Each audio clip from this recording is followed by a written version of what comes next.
name's Catherine Norrie, and I have been teaching at Northfield High School for 14 years. All my life I had been interested in art. I loved to paint, I loved to draw, but it just never was nurtured in any kind of educational setting. But then I got to St. Olaf and I tried those classes in the majors and the fields that I thought I was really going to be interested in, and I just wasn't inspired. I just didn't feel like it was something that I could be passionate about for 4 years, and just didn't see myself in those positions and in those roles. So my parents' advice was to take all the classes that I could think of, just try a little bit of everything. And one of the classes that I took was Mary Gripp's art, what was it, perceptual drawing class, and I fell in love with it. And I could stay in the studio until 1:30 in the morning, never looking at the clock. And I remember one day I just called my mom and dad and I said, I'm going to be an art major. And to their credit, they said, congratulations, that's great. We're so happy for you and we think that's wonderful. So then it started. I just felt like I really belonged in the art department. I felt supported and inspired, and all the professors were so encouraging. So that just felt really good to kind of find my place. I came from a long line of teachers. So my grandfather was a superintendent, my mom was a teacher. So what do? I decide I don't want to be a teacher, thinking I shouldn't just do what everybody else does. But I had roommates who were thinking about taking ed psych just to be able to have the option, to be able to say, if I want to be an ed major, I can try that, and it was just like a foot in the door. So I took educational psychology with Mark Shelsky, and not only fell in love with the class, but more importantly, Mark Shelsky, who in the end ended up being a really strong mentor for me. It was really that coming together of finding my home in the art department and finding out that education really does open a lot of doors and has a lot of potential, and finding Mark Shelsky and the people in that department to be successful. So that's how I ended up with art and education.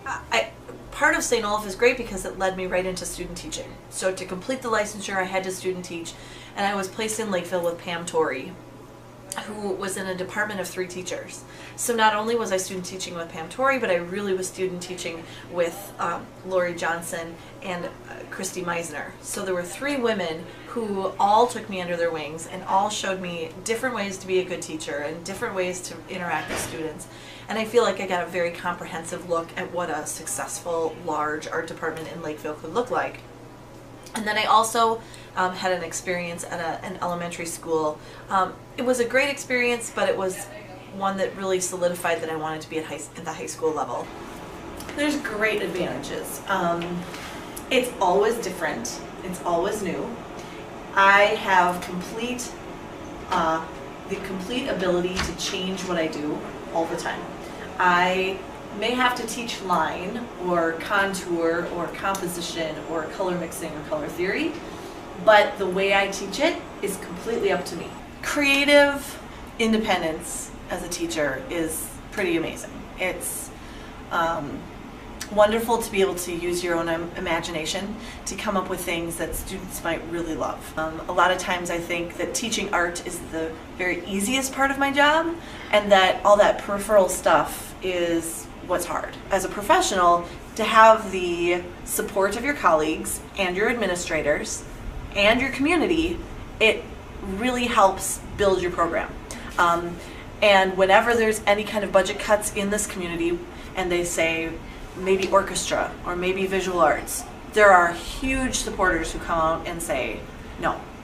And through the last 2 budget cut sessions that I've actually sat in on, people have done everything they can to protect the arts. The Purpose Center in Golden Valley also has a great support system for teachers, and they have a long series of opportunities throughout the summer months to learn new things, to be introduced to working artists, and to interact with other art educators who can help you with new ideas. The entire high school and middle school art departments from Northfield, we went up for a 2-day session on how to integrate iPads into the art curriculum, which was perfect because we had iPads integrated this year. So many of the things that we're doing are a direct result of going up there for that continued education.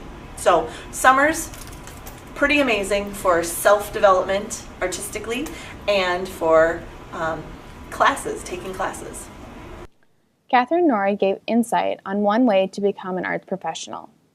There is a lot to learn from talking with an arts educator. You are not only able to inspire future generations, but open up the community to seeing the value of the arts. There are many support systems set up for helping the teacher grow as an artist in their field. Teachers are able to become successful as artists and are able to make a difference in the world. We will always need teachers who are passionate and creative. Arts education can open many doors for teachers and students alike.